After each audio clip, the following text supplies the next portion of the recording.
దేవుడిలాగా గుర్తుపెట్టుకుందాం. నీ పైన ఎవరికైనా పగుంటే, నీ పైన ఎవరికైనా దురాలోచన ఉంటే వాళ్ళ కోసం నువ్వు ప్రార్థన చేయి.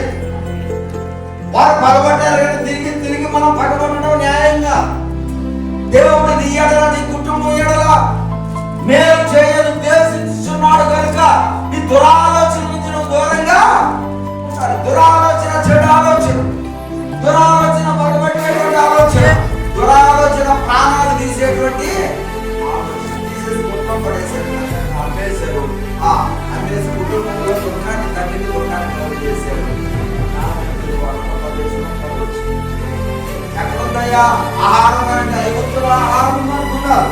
చక్కగా ఐగుప్తుల ఆహారం కొనడానికి పోయారు.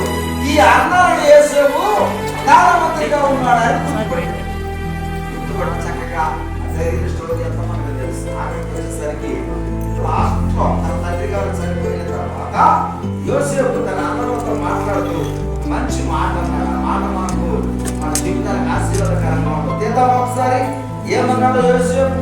50వ అధ్యాయం 44వ పేజీ 20వ వచనం 18.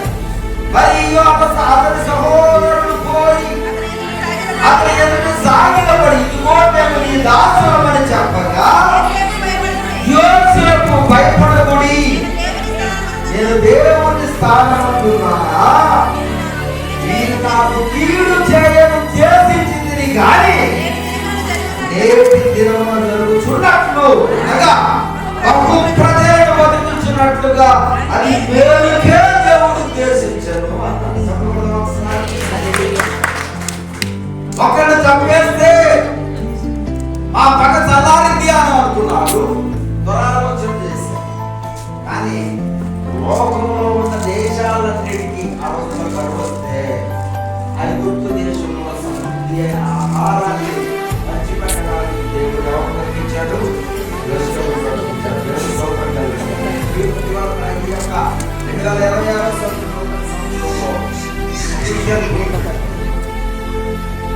కీడే నిన్ను గమనించిందా?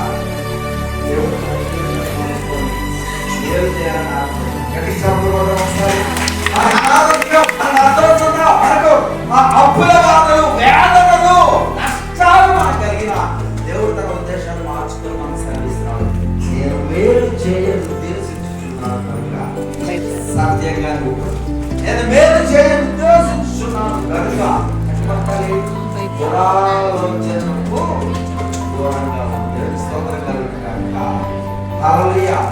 యోసేపును దేవుడు గుట్టలో నుండి తీసి సింహాసనం మీద కూర్చోబెట్టాడు. గోతులో పడేసిన వాళ్ళు అనుకున్నారు, కానీ దేవుని యొక్క ఉద్దేశం యేసోపియాలో, దేవుని యొక్క ప్రణాళిక యేసోపియాలో, దేవుని యొక్క కనుదృష్టి యోసేపు మీద ఉంది కాబట్టి బాధలలో, వేదనలో అన్నింటిలో దేవుడు తప్పించుకొచ్చాడు. బయటికి తీసేసాం చేసిన తర్వాత ఏం జరిగింది? పొద్దుపడి భార్య అడావుడు చేసి జైల్లో పెట్టించాడు. దేవుడు జైల్లో కూడా తప్పులు తోడుకున్నాడు. నేను ఎప్పుడు నమ్ముతా, దేవుని యొక్క ఉద్దేశం మన ఎడల ఉంటే ఎన్ని కీడులైనా, ఎన్ని అపనిందలైనా, ఎన్ని అనారోగ్యాలైనా, ఎన్ని అస్వస్థతలైనా, ఎన్ని నష్టాలైనా దేవుడు సంపూర్ణంగా ఏలుగా మారుస్తాడు.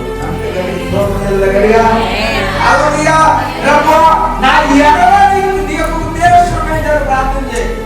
2026 గతం తరహా విడిచిపెట్టు. దేవుడు అదెప్పుడో మార్చిపోయాడు, దాన్ని విడిచిపెట్టు. 2026లో ఈ కొరకు దేవుడు ఏం ఉద్దేశిస్తున్నాడో